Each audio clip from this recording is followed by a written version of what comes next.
Salut, le vendredi, c'est n'importe qui. Et aujourd'hui, c'est nous, Katia Mokolo, réalisatrice de WIP, la série. Laurent Marion, comédien de WIP, la série. Dont le dernier épisode passe juste après l'émission. Après The Guild, pour précision. Mais avant toute chose, le sommaire. Alors au sommet aujourd'hui, les sorties animées manga avec l'intégrale de Baccano. Le manga de Scumbag Loser. Un reportage sur l'expo jeux vidéo de la Cité des Sciences. Et les oubliés de la Playhistoire avec Silent Debugger sur PC Engine. Et tout de suite, on regarde les news. Yes. No Goblin and the Roundabout Tourism Bureau presents Roundabout, a city with a twist. Voilà exactement le type de jeu qui nous parle à No Life. Situé dans les 70s, Roundabout vous propose de devenir Giorgio Manos, le premier revolving chauffeur, autrement dit le premier chauffeur tournant ou rotatif. Oui, je sais. En gros, vous devrez parvenir à diriger une gigantesque limousine qui ne cesse de tourner sur elle-même, comme prise dans un perpétuel tête-à-queue à travers une ville open world. Comme ça, a priori, on se dit n'importe quoi, ils ne savent plus quoi inventer. Et puis après, on réfléchit un peu et on s'aperçoit que ce concept a déjà donné lieu à un superbe jeu d'adresse sur Game Boy Advance, le très culte Kuru Kuru Kurulin, sorti en 2001.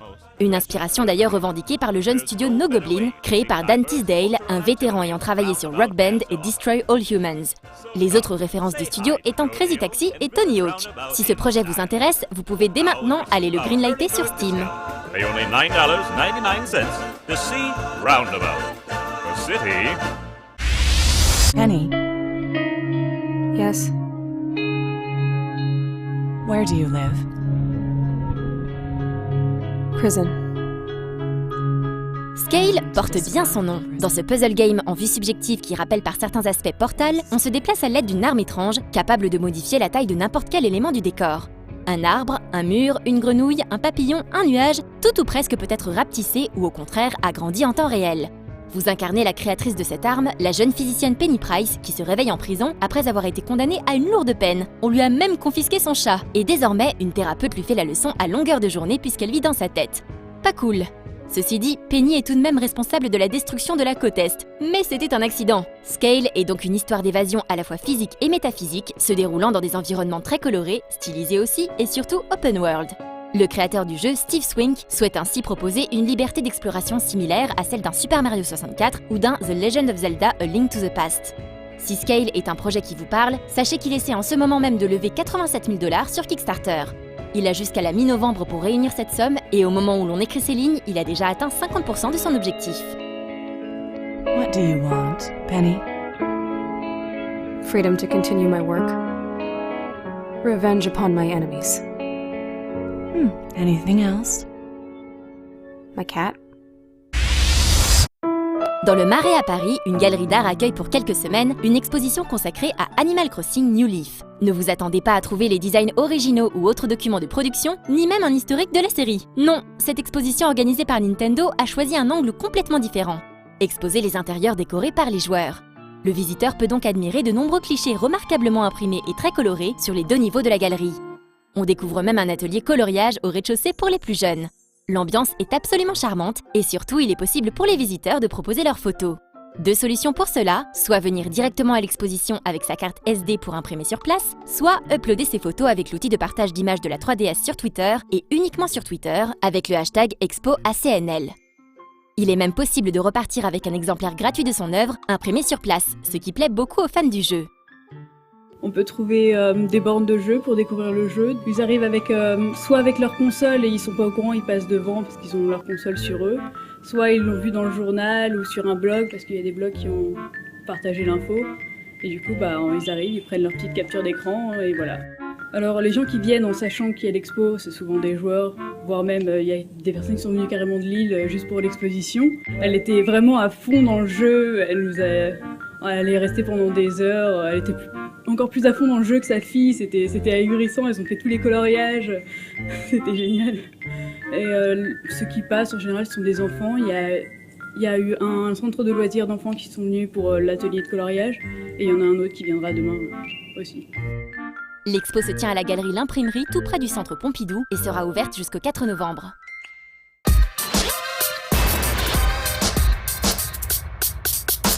Donc, les origines de la série. Ouais. D'où ça vient un peu D'où ça vient Bah, alors déjà le titre, c'est super dur de donner un titre à une D'accord. série. Et comme on s'est dit que le mec il faisait un jeu vidéo et que à chaque fois que moi je fais des montages, quand je les envoie en export, etc. à mes clients, je mets montage WIP. Donc je sais que c'est pas le nom le plus facile à googler. Je pense que, je sais pas, inconsciemment, je voulais que personne fallait regarde la trouver quelque série. chose, quoi. Voilà, donc on a appelé ça WIP. Ensuite, par rapport à pourquoi cette série est née, c'est juste que chaque année, on partait à l'E3, on faisait toujours les mêmes vidéos d'interviews de développeurs devant son stand et qui dit que c'est super son jeu, c'est génial, machin, etc. Et comme tous les sites de jeux vidéo font la même chose et que au niveau des informations, voilà, on n'apprend pas grand-chose en fonction des différents sites.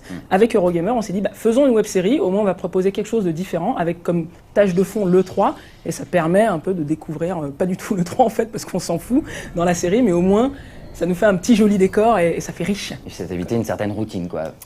La routine, ouais, Voilà. exactement. Mais vous en saurez plus après les sorties anime-manga.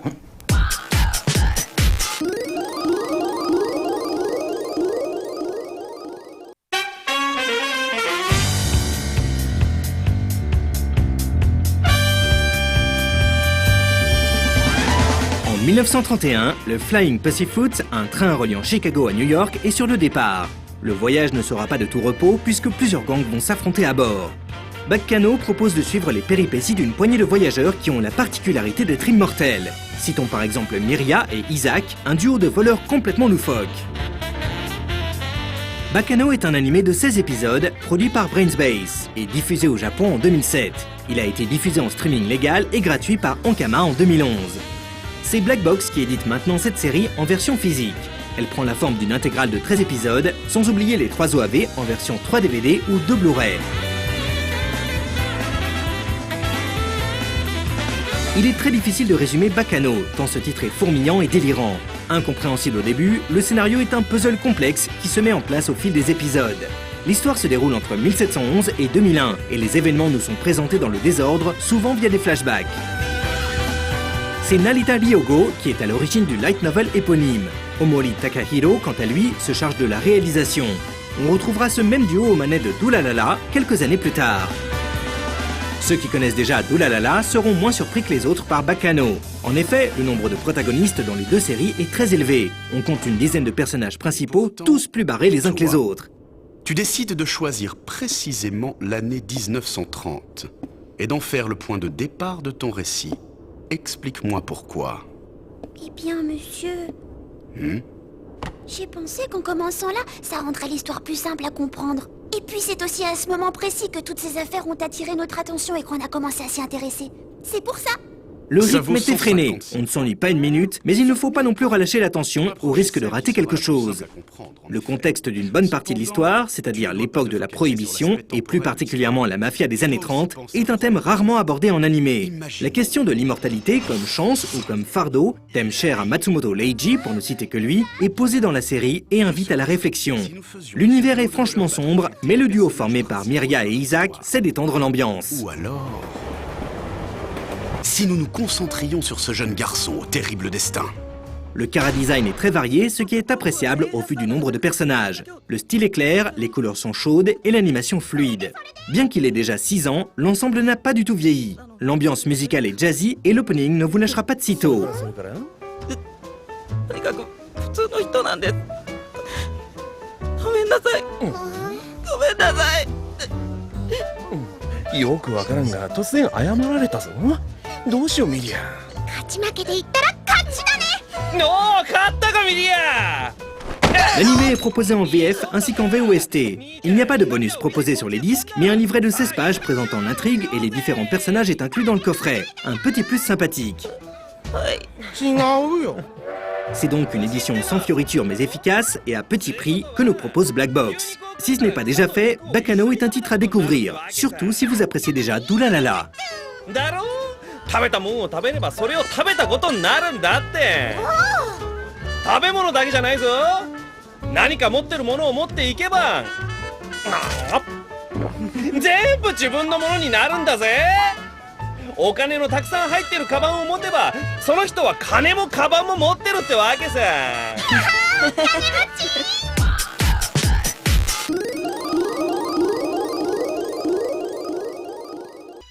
difficile de ne pas ressentir une certaine répulsion à l'égard de Murai Masahiko.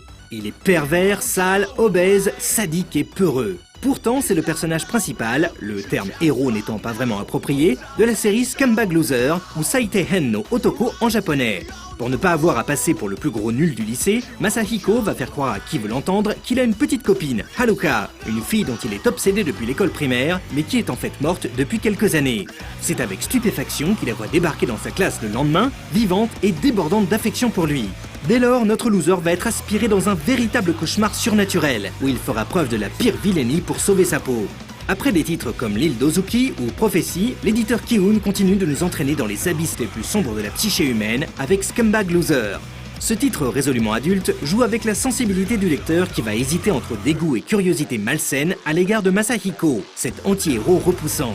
Il en va de même pour toute cette histoire horrifique aussi tordue que fascinante. Certes, Scumbag Loser ne rencontrera pas l'adhésion unanime des lecteurs, mais ceux qui parviendront à s'y plonger apprécieront à coup sûr l'audace et la noirceur de ce manga.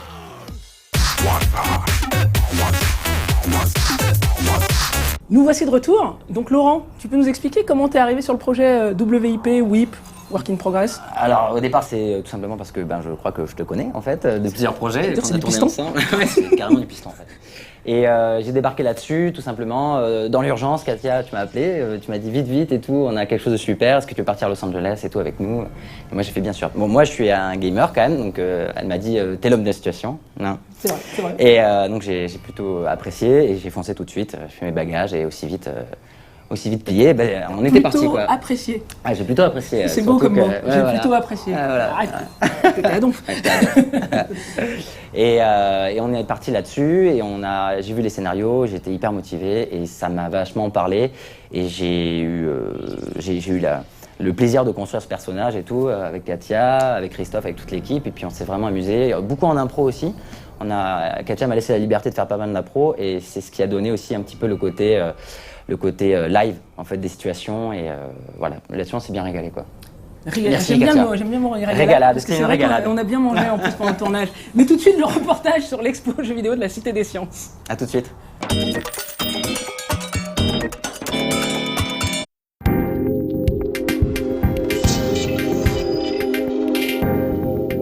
La Cité des Sciences et de l'Industrie consacre depuis quelques jours un espace de 1000 m² aux jeux vidéo et tout particulièrement au gameplay dans le jeu vidéo. Un projet ambitieux, à la fois didactique et participatif, visant à éclairer profanes et gamers sur notre média par le biais de nombreuses expériences de jeu. Pour nous en parler, nous avons été à la rencontre de Astrid Aron, muséographe pour la Cité des Sciences et de l'Industrie, mais aussi de Olivier Lejade, que l'on connaît pour avoir réalisé l'excellent Soul Bubbles sur DS en 2008 et qui officie en tant que commissaire scientifique sur l'expo, aux côtés de Mathieu Triclot, auteur du livre La philosophie des jeux vidéo. Alors le projet est né de la volonté du ministre de la Culture précédent, donc qui a mis les sous pour créer l'exposition.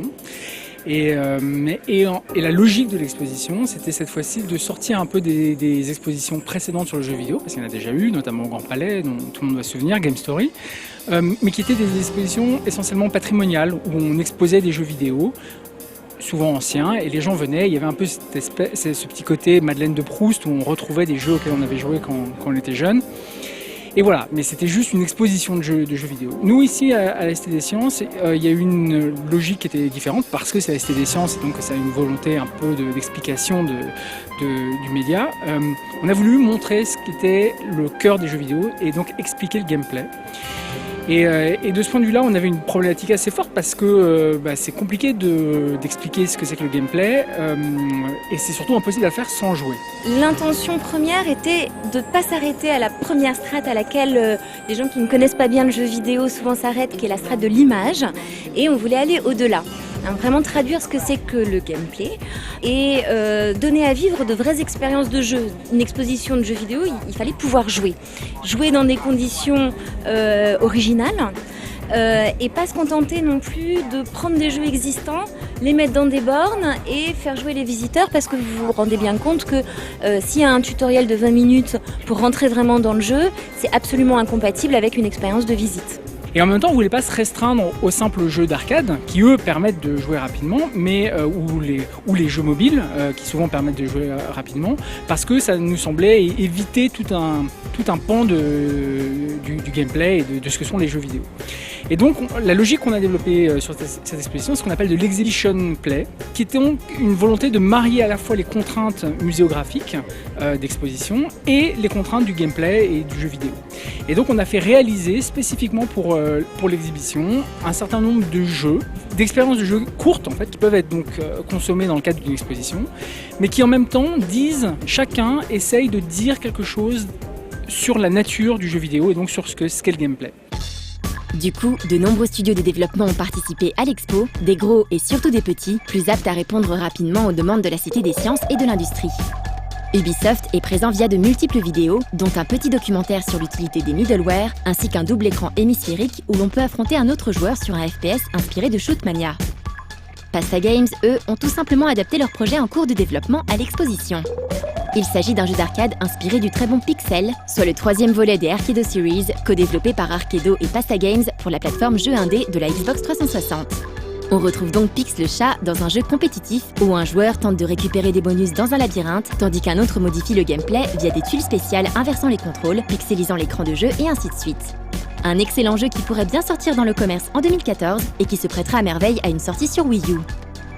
Shiro Games a également conçu pour l'expo une version compressée de leur sympathique Evoland, auquel nous avions consacré une critique et un extra life. Un jeu qui retrace avec humour et pertinence l'évolution du RPG et de son gameplay au fil des âges. Bref, un titre facile à prendre en main, idéal pour saisir en quelques minutes ce qu'est un RPG et plus généralement un jeu vidéo. Mais d'autres expériences plus classiques ont également été intégrées à l'exposition, comme des bornes permettant de jouer à Space War, Sorcery ou encore Pac-Man, sans oublier ce superbe Pong mécanique jouable en solo ou à deux. On ne peut pas être exhaustif dans une exposition et on n'a pas voulu non plus rentrer dans le travers de la typologie, c'est-à-dire vraiment catégoriser chaque type de jeu vidéo, le traduire en exposition. Ça n'a pas été notre démarche. On est parti vraiment des expériences de jeu. Quelles sont les expériences que je vis et qui sont symptomatiques dans le jeu vidéo et comment faire pour les faire vivre aux visiteurs et puis les faire réfléchir à ce qu'ils vivent. Voilà, c'était ça l'idée. Donc effectivement, on a donné à vivre des expériences un peu emblématiques comme celle des jeux de tir, comme celui qui est derrière moi, de course automobile. Il y en a d'autres pour lesquels c'était beaucoup plus difficile. Quand on a des jeux d'aventure très très longs, c'est vrai que c'est difficile de faire sentir ça pendant un temps de visite qui va durer environ 1h30. Donc on a essayé de trouver des artifices pour donner à la fois des clins d'œil aux gens qui voulaient retrouver les jeux d'aventure qu'ils connaissaient, mais également faire découvrir toute l'intelligence et toute la richesse notamment de tous ces jeux longs. Donc on a par exemple une petite table avec des croquis de notes de joueurs parce que quand on déambule dans un univers simulé très complexe, il faut parfois avoir recours à la prise de notes, notamment dans les tout premiers jeux qui étaient des jeux en mode texte, c'était absolument indispensable. Donc on a plutôt procédé par expérience de jeu, chercher à vivre des moments symptomatiques et à les déconstruire, à les analyser, on dit à les déjouer. C'est une exposition sandbox, donc c'est comme un jeu sandbox, on peut se balader un peu n'importe où et aborder les dispositifs un peu dans n'importe quel sens, ça marche quand même. Même s'il y a un ordre un petit peu préféré, mais c'est pas important de le respecter. C'est-à-dire que typiquement c'est mieux de commencer par l'atelier du débutant quand on connaît rien aux jeux vidéo, parce que l'exposition a été faite pour ça aussi. C'est ça qui est important à comprendre, c'est qu'à la fois on voulait que l'exposition s'adresse à des joueurs confirmés et éclaire un peu leur pratique ludique et que ça les fasse se questionner un peu sur ce qu'ils font quand ils jouent aux jeux vidéo, mais en même temps on voulait pas perdre le public qui n'est pas nécessairement joueur de jeux vidéo et on voulait que eux se mettent à comprendre un peu pourquoi est-ce que les gens trouvent les jeux vidéo fascinants. Jeux vidéo l'Expo qui se tiendra du 22 octobre au 24 août 2014 nous a séduit pour de nombreuses raisons. La qualité de sa scénographie et de ses choix, la mise en avant de nombreux jeux indépendants méconnus comme Proteus par exemple, auquel nous avions consacré un 3 minutes pas plus pour parler d'un jeu 3+, la possibilité de regarder de nombreuses interviews de joueurs ou de professionnels, avec par exemple la diffusion d'un film de 12 minutes nommé Questions et réponses autour du jeu vidéo, reprenant des extraits du documentaire Arte Game Over, accompagné de commentaires du psychologue Thomas Gaon et du docteur en sciences politiques Olivier Mocco, tous deux spécialisés dans le jeu vidéo. Mais ce qui nous a particulièrement séduit, c'est l'originalité de son approche et sa philosophie, qui devrait permettre au grand public de se familiariser avec la notion de gameplay via de nombreuses expériences de jeu et ainsi briser certaines idées reçues ayant définitivement la peau dure.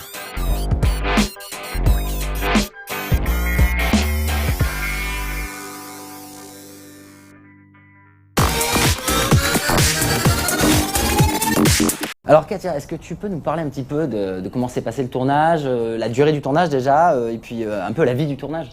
Bah alors, ce qu'il faut savoir, c'est qu'en même temps, il y avait quand même l'E3 qu'on devait couvrir.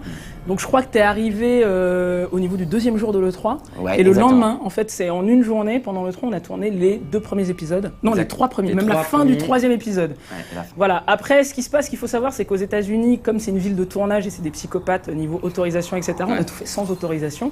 Et ça allait avec le style, le style au niveau de la réal, le côté reportage, etc. C'est-à-dire que dès que quelqu'un arrivait, il nous disait qu'est-ce que vous faites? On est les Français, E3, machin. D'ailleurs, si on regarde un peu dans les plans, il y a quelques regards caméra de figurants qui ne sont pas des figurants, bien évidemment. Si, on avait trop d'argent. Les 500 personnes derrière, ils font partie de la série. Qu'est-ce que tu crois? Le côté un peu sauvage, en fait, reportage. C'est ça qui était bien. Sauvage. N'importe quoi. Mais pour revenir à nos moutons. Donc pour revenir au niveau du tournage, donc l'idée c'était vraiment de ne pas rester que sur l'E3 parce que même si il y a beaucoup de gens que ça intéresse, etc., j'avais peur que ça tourne très très vite en rond au niveau de l'histoire et pour faire évoluer le personnage.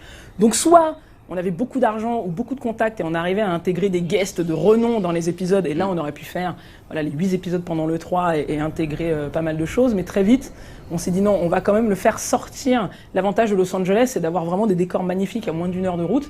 Et c'est comme ça qu'on a terminé dans le désert. À Palmdale, exactement, là où j'avais déjà tourné un film. Exactement. Les repérages sont simples, c'est dans des endroits où je suis déjà allé, comme ça c'est sûr que ça me va. 2 heures de route, tout droit. Avec un ami de Laurent, qui joue le rôle du fou dans le désert. Qui s'est marié le lendemain d'ailleurs. Ouais, c'est vrai qu'il se mariait le lendemain, c'était n'importe quoi ce tournage. Et d'ailleurs on a failli mourir dans le désert, on n'avait pas d'eau. Parce qu'il faut savoir que voilà, on est une équipe, on part avec 3 bouteilles d'eau dans le désert et on se dit ça va aller. Et puis en fait, pas du tout. Et puis en fait, bah non. Tu sors de la voiture, t'as les lèvres, elles font. Ça va être comme ça. C'est chaud, c'est chaud. On a un peu flippé, moi j'ai un peu flippé. Moi j'avais plus peur de me faire buter par les rednecks et les caravanes qui étaient autour. Ah c'est vrai qu'il y avait des mecs un peu bizarres. Mais bon. Et que dire de plus sur le tournage? Non, bah voilà, à chaque fois c'était de l'impro. On savait que Laurent est extrêmement stressé sur les tournages. Ah là là, faut le calmer ce petit... À chaque fois il arrive, est-ce que j'étais bien? Est-ce que ça allait? Est-ce qu'elle était bonne la prise? Non mais dites-moi, est-ce que ça va? Vous êtes sûr? Vous êtes sûr? Est-ce que ça va? Non mais oui. Ah ouais, c'est tout le temps comme ça, c'est vrai. Et du coup, et pour en revenir à ta première question, j'ai l'impression qu'on a tourné donc les 3 premiers épisodes en une journée. Enfin voilà, après c'était en fait, on a fait un plan de travail un peu sur le 3 et après à l'extérieur de l'E3. Voilà, dans son sac à dos, il avait tous les t-shirts. Et on se disait, voilà, on est à tel endroit. Donc on a plus fait un plan de travail par décor plutôt que de se dire, là on tourne l'épisode 1, là l'épisode 2. C'est chronologique dans l'ensemble. Ouais, voilà, c'était... bah non, je dis l'inverse. Ah non, tu dis l'inverse. C'est-à-dire que oui, on avait toute la garde-robe du personnage avec nous. Mais écoutez, n'importe quoi. Non, mais c'est pas grave. Donc on va passer aux oubliés de la Playhistoire avec Silent Debugger sur PC Engine. Voilà.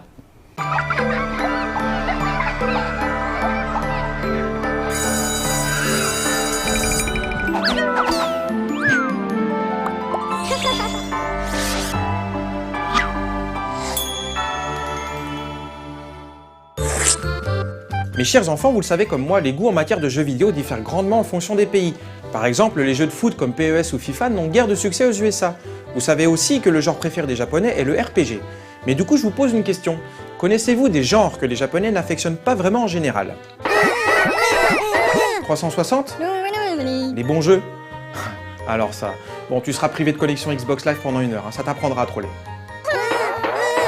Oui, PS3. Voilà, les FPS par exemple suscitent effectivement moins d'intérêt au Japon que dans d'autres pays. Pourtant, avec Silent Debuggers, un titre totalement oublié sur PC Engine, vous allez voir que le Japon était pourtant plutôt bien parti. Silent Debuggers a été développé par la société Data East et commercialisé sous le format UCARD en mars 1991. Déjà, notez que la jaquette est de toute beauté et promet un jeu d'action à l'ambiance particulièrement soignée. Vous incarnez un mercenaire de l'espace dont le métier est debugger. En gros, votre rôle consiste à nettoyer des bugs qui envahissent et détériorent les stations spatiales humaines. Cela implique non seulement les virus dans les ordinateurs, mais également les aliens et autres parasites qui saccagent ces mêmes installations. Vous embarquez ainsi dans la base interstellaire Gain et faites équipe avec Léon, un spécialiste de l'informatique. Et pendant que lui se charge d'éradiquer les différents virus du réseau informatique, vous devrez vous charger du nettoyage de la base et d'exterminer toute forme de vie extraterrestre. Déjà, ce qui saute aux yeux dans ce titre méconnu, c'est sa réalisation. Comme le promettait la jaquette, le contenu du jeu dispose comme bien souvent sur PC Engine de cinématiques et d'écrans intermédiaires très stylés et qui permettent aux joueurs de s'immerger davantage dans leur aventure. L'ambiance de ces scénettes, couplée avec des bruitages très réussis, apporte vraiment à l'intérêt de l'ensemble.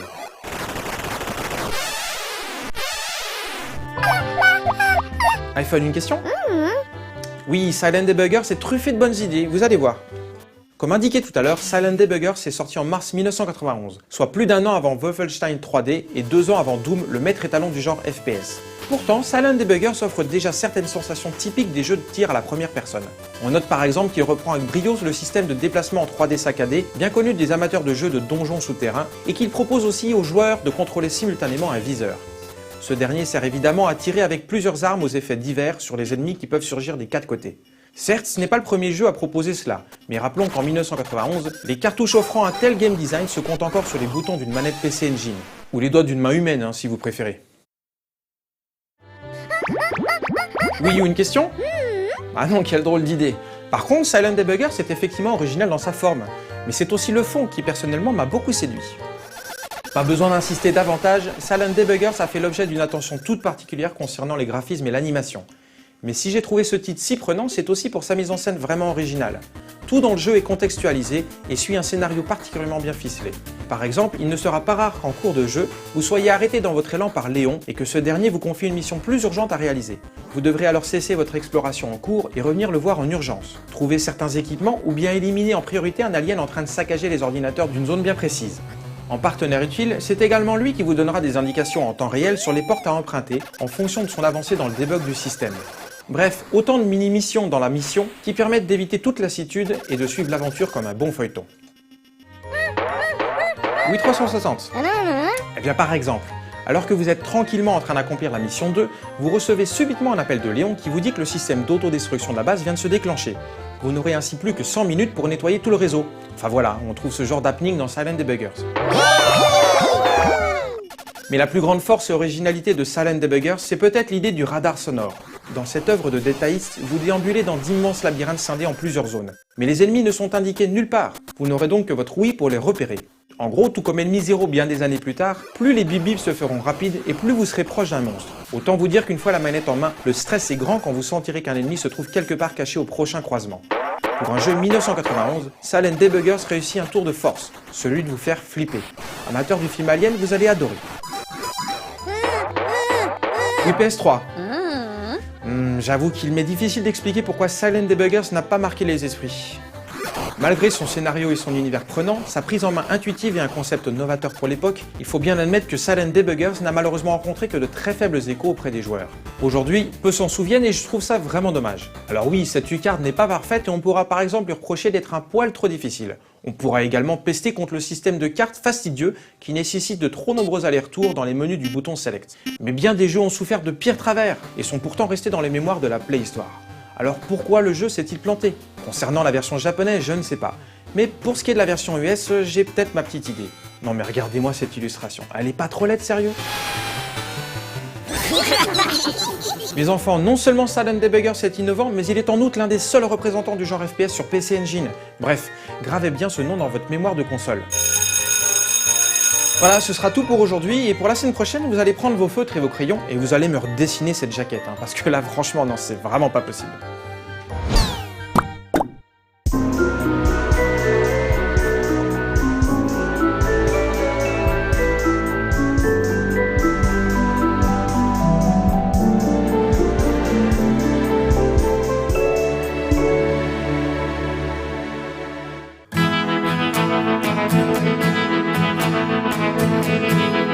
C'est bientôt la fin de l'émission, mais il nous reste encore des choses à dire parce qu'on blablate un petit peu.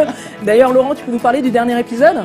Alors, le dernier épisode, eh bien, vous allez avoir une sacrée surprise parce qu'il est... Est-ce que je le dis ou pas?